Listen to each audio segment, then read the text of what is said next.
lugar, agradecer a Vicente Palomera que haya aceptado conversar hoy con nosotros. Vicente Palomera es psicoanalista en Barcelona, miembro de la Escuela Lacaniana de Psicoanálisis y de la Asociación Mundial de Psicoanálisis. Fue analista de la escuela entre 1999 y 2002, doctor en psicoanálisis por la Universidad de París 8 y director de la colección de la Escuela Lacaniana de Psicoanálisis en la editorial Gremos. El tema del que nos gustaría hablar hoy es la psicosis ordinaria, que es el tema del próximo congreso de la AMP que se celebrará en Barcelona en abril del 2018 y que lleva por título Las psicosis ordinarias y las otras bajo transferencia. Entonces, bueno, va a comenzar Jorge haciendo alguna pregunta. Sí, podríamos empezar comentando un poco en referencia a la clínica de la conexión, ¿no? Cómo pensarla hoy en día con respecto a la noción de cuerpo hablante y entonces la categoría de psicosis ordinaria, si es que podemos pensar como una categoría o no en relación a la noción de cuerpo hablante de la última enseñanza. Buena pregunta. A ver, el término de psicosis ordinaria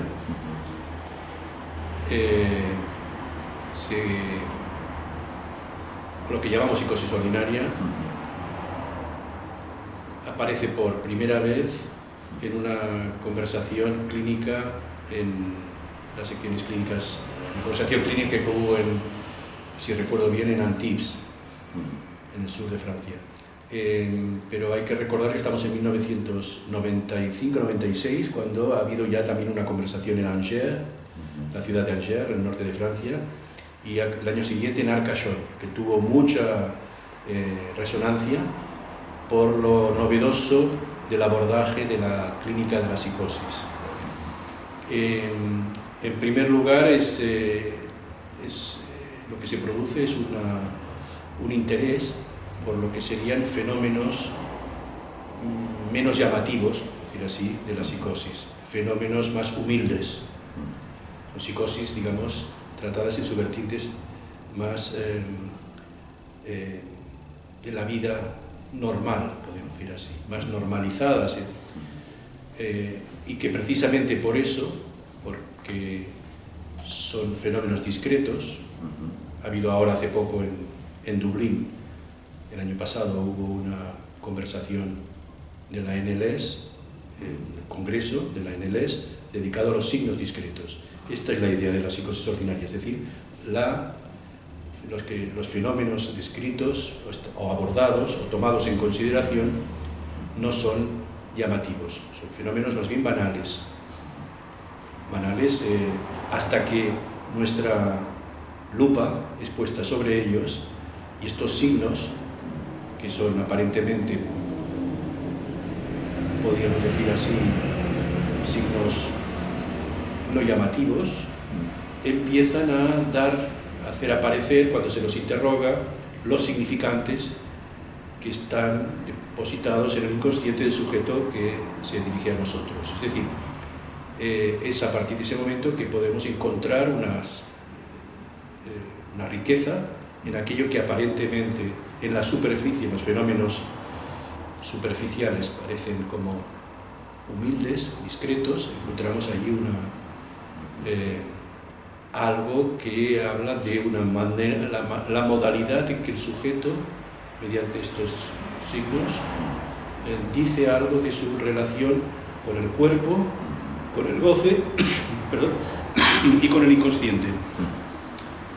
Eso sería entonces un recorrido que va desde el año 95 hasta hoy, ya son 20 años. Para empezar eso, por la dimensión del tiempo. Durante este tiempo, hasta hoy, incluso hoy, digamos, lo que nosotros estamos haciendo desde el lacanismo, desde la orientación lacaniana, es algo así como una inmersión lingüística. Es decir, estamos introduciéndonos, incorporando también un nuevo modo de hablar de la psicosis. No solo nosotros, sino también pensamos que esto puede ayudar a los sujetos a que se tomen esto para ellos mismos como un modo de referirse a estos fenómenos que ocupan a la orientación lacaniana como laboratorio de investigación. En realidad es un programa de investigación, más que una nueva entidad que sirve para clasificar sujetos, es un programa de investigación acerca de estos fenómenos discretos, menos extraordinarios como estábamos acostumbrados, y entonces entrar también en un cierto bilingüismo. Está el Lacan clásico, que nos hablaba de las estructuras. En Lacan fundado tenemos la estructura de la neurosis, la psicosis, la perversión, pero las grandes estructuras, con los límites bien definidos, y ahora entramos en una época donde el nuevo lenguaje introduce de la psicosis normal, digamos la psicosis ordinaria. Este nuevo lenguaje nos introduce en una necesidad de manejarnos con las enseñanzas del último Lacan. Son enseñanzas referidas, digamos, a Lacan, que se refiere al sujeto, el sujeto que tiene su apoyo en el nudo. Es decir, el sujeto que tiene que construirse anudando el cuerpo en su dimensión imaginaria, el lenguaje en su dimensión simbólica y el goce, lo real. Cómo el sujeto consigue mantener unido el nudo, esta es la cuestión que nos interesa también averiguar. Y por último, el término de psicosis ordinaria habla también de cómo estos fenómenos, estos signos, ¿no?, dentro de la psicosis sirven para hacer que la psicosis pueda ser algo vivible. Es decir, hay psicosis que llevan al sujeto afuera de la vida, lo llevan al asilo, lo llevan a tener que recurrir a una cierta forma de atención que lo saca fuera del vínculo con el otro. La psicosis ordinaria diría que son psicosis que ayudan al sujeto a mantener una vida normalizada. Como hemos visto esta mañana, por ejemplo, en la presentación de un sujeto normal. Debajo de esa normalidad empezamos a escuchar esos signos que nos hablaban de algo que no está para nada vinculado dentro del discurso común. Otra pregunta que quería hacerles: en su conferencia, La psicosis ordinaria, sus orígenes, su presente y su futuro, que tiene el Instituto del Campo Freudiano de Granada, hace un recorrido del término psicosis ordinaria.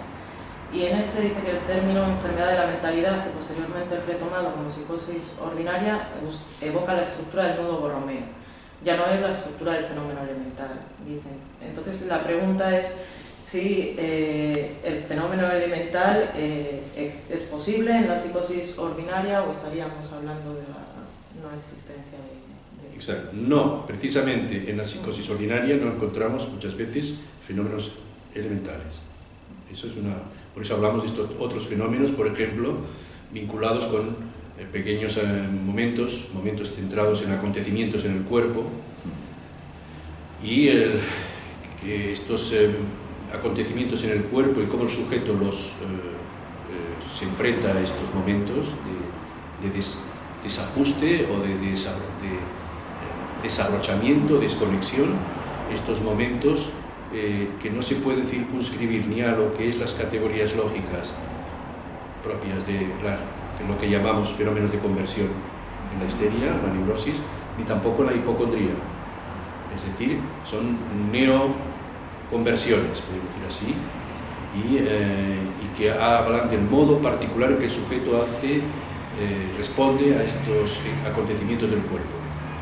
Esto es un término que ayuda a tomar también en perspectiva lo que Lacan observa en determinados momentos cuando habla de, por ejemplo, el caso de Joyce, donde dice que la manera de dejar caer el cuerpo de Joyce es sospechoso de psicosis. No dice es una psicosis, pero dice que hay algo ahí, en ese momento conocido por todos los lectores de Lacan y de la obra de Joyce, el momento donde, en el retrato de un artista adolescente, él es objeto de una paliza y siente que el cuerpo se independiza, se le va, ¿no?, se separa de él como si fuera la piel de una fruta, ¿no?, de un melocotón.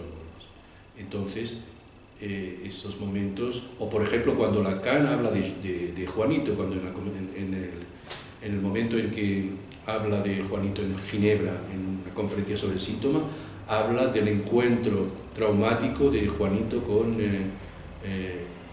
sus elecciones, el momento del encuentro con el goce de las elecciones, se asusta, y Lacan dice que ese momento de ese acontecimiento lleva a pequeño Hans a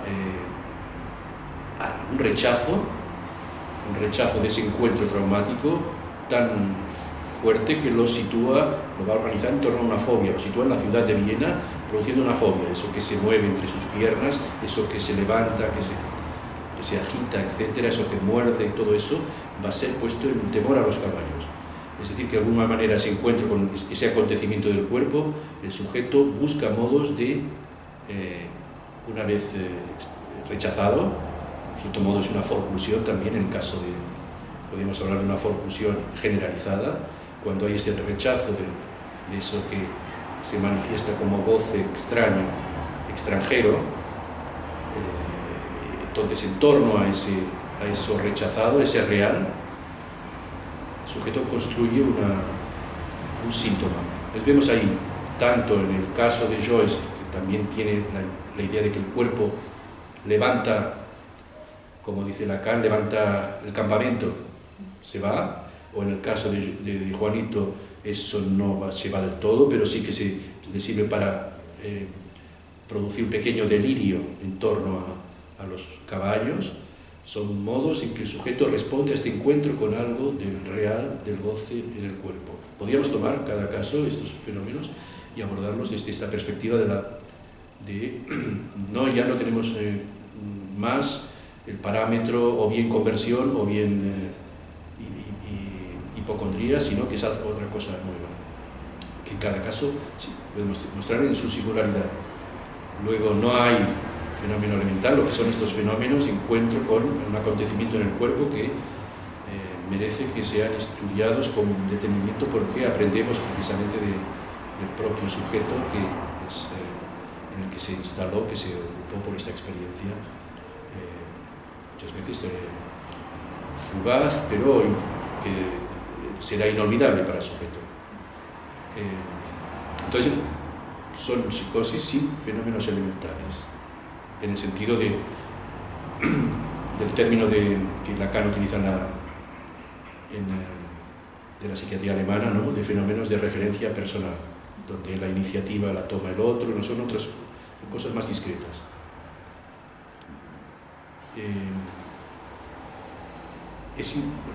Todo esto es importante porque a nosotros nos enseña, por ejemplo, en Antibes, Jacques-Alain Miller utiliza junto a este instrumento nuevo que es la psicosis ordinaria también nuevos conceptos.